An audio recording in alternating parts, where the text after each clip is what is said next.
Hi and welcome along to AFTV Transfer Daily, the show that keeps you up to date with players that have been linked with a summer transfer move to Arsenal.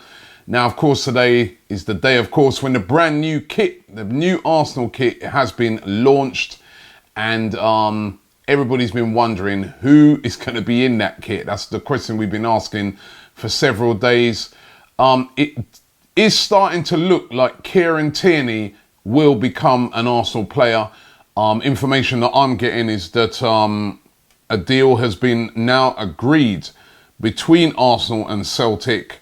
We know that Celtic have been holding out for £25 million for Tierney, and it does look like Arsenal have agreed now to pay that or near to that, and that a deal for Tierney should be done sometime this week. Although there's been talk in other quarters that Napoli are trying to currently hijack the deal. They would like to sign Tierney, and they may come in with a late bid. But Tierney apparently wants to come to Arsenal. The player wants to come to Arsenal, has agreed to come to Arsenal, and, you know, if the two clubs agree on the fee, then it looks like he will be heading this way. And as we've discussed on the show many a times, 22, a very talented left back indeed, dynamic, and a player that's been very consistent over the past few seasons for Celtic.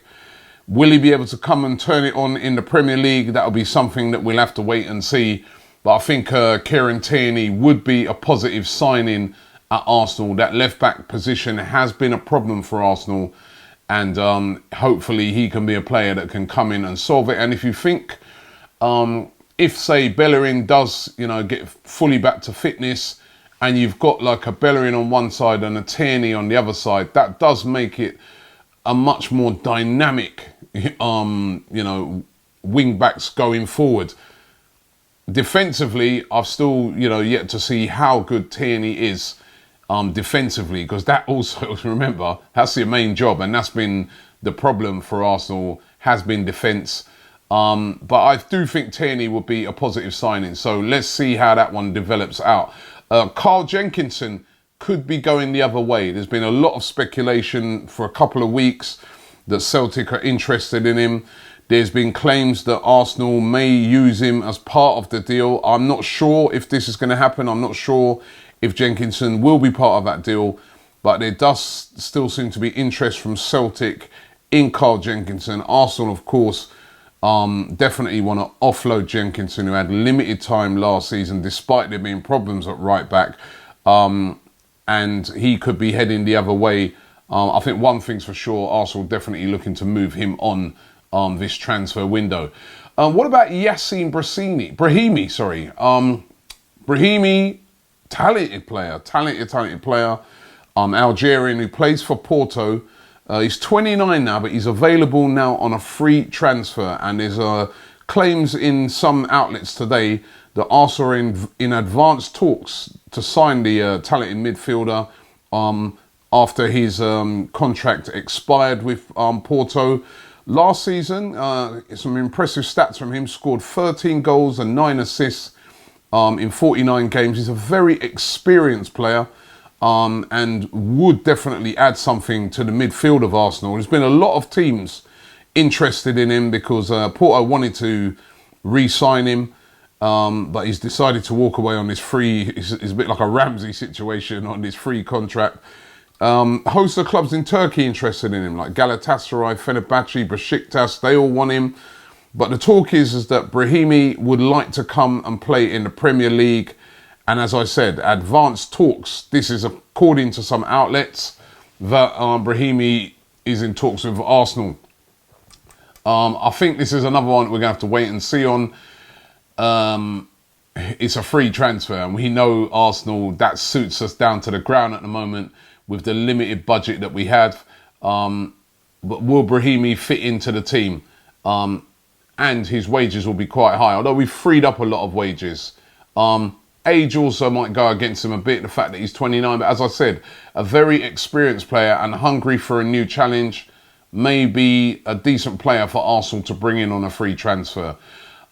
Lucas Vazquez. Now, he's been interested in Arsenal as well. the 27-year-old midfielder from Real Madrid. Arsenal, according to some outlets, have made a bid of £27 million, but Real Madrid are holding out for around about £36 million.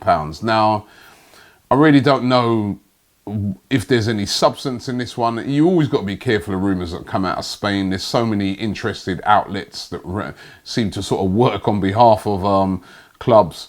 But there's one thing for sure. Lucas Vazquez is going to have limited game time at Real Madrid, especially now that Hazard's come in, Jovic has come in.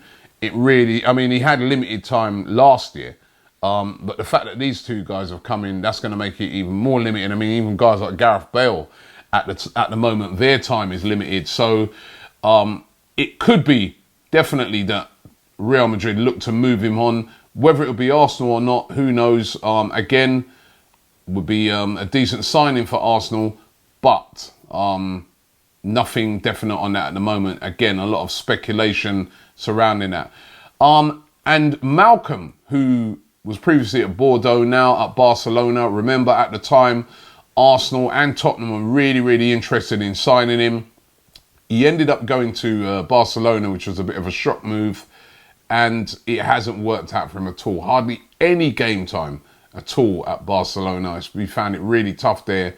And Barcelona said to be willing to sell him now for £36 million. There's also rumours that they've offered him to Arsenal. Arsenal, of course, we know, need a winger. I think £36 million would be too high for Malcolm now, considering the poor season that he's just had. But Barcelona definitely looking to move him on, especially when you consider that they're trying to bring back Neymar. So they're trying to free up money to get this Neymar deal done. And plus, if Neymar comes in, that gives chances for Malcolm virtually zero. So Malcolm could be moved on. Would that be a good signing for Arsenal? I'd be really interested to find out what you guys think of that. And of course, there's the Wilfried Zaha one. I spoke about it on yesterday's show. That Palace now demanding up to £100 million for Zaha, which, as I said yesterday, is a ridiculous offer. I think it's the fact that they know they don't want to sell Zaha. As I've said, they're looking for investors at the moment to take over the club. And, Zaha they see as a key player in keeping him in the Premier League. I mean, every season they struggle for a bit, Palace, to stay in the Premier League. But with a guy like Zaha in your team, the quality that he brings, they don't really want to lose that. However, as I said yesterday, will Zaha be so, peed off that he puts in a transfer request because he does want to move? But definitely at the moment, Crystal Palace completely pricing him out of a move. There is no way. I mean, I was at the cricket yesterday, England versus India, and I met so many fans up there. And they're all asking the question, Robbie, do you reckon we'll pay £80 million for Zaha? And as I was saying to them, there's no chance Arsenal going to pay 80, 100 million for Zaha. I just cannot see. I mean, we've been told we've only got 45 million to spend, but even if we were able to raise that extra money, I just could not see. And also, it wouldn't be worth it. From watching this show over the years, I'm a big fan of Wilfried Zaha. I think he's an excellent winger. But 80 to 100 million pounds, there is no chance, no way he is worth that. And I think that would be a bad move if Arsenal moved for him. For me, if you can't get it done for a lot cheaper than that, you move on to the next target. Let's get into some of your comments.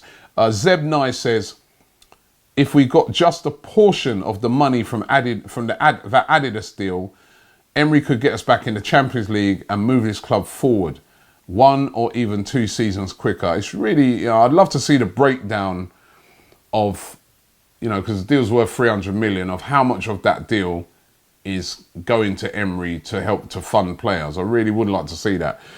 Frenchy Guna says, Robbie is right. What if Aubameyang and Lacazette get injured? Zaha is always injured. Forget the attack. Spend in defence and a CDM.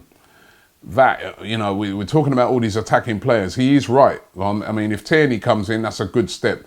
But I still feel that we need to sort this defence out. I mean, I saw Mustafi, yesterday posting pictures and talking about back on top and, you know, stuff like that. But we all know that we need upgrades on these players, right? And I'm not hearing enough talk about sorting out the big problems, which is centre back for me. Those defensive type positions, there's no real talk, and it's all about attacking players at the moment. Go with this one as the last one. Haribo73 says, Robbie, there is a new signing who's wearing the new kit, Ian Wright. Well, I'll tell you what, man, Ian Wright in his prime would be just what we need right now. And also a Tony Adams in his prime as well. Wow, if we had a couple of those sort of players right now, things really would be looking up. Listen, thanks for watching the show today. Don't forget to check out the Blood Brothers rerun that we're currently showing on AFTV. It's a way of catching up on the Blood Brothers series, the PG-rated versions these are, before the new series launches in the autumn. So catch up on it right now. Another series dropping today. Thanks for watching the show, and we'll be back tomorrow.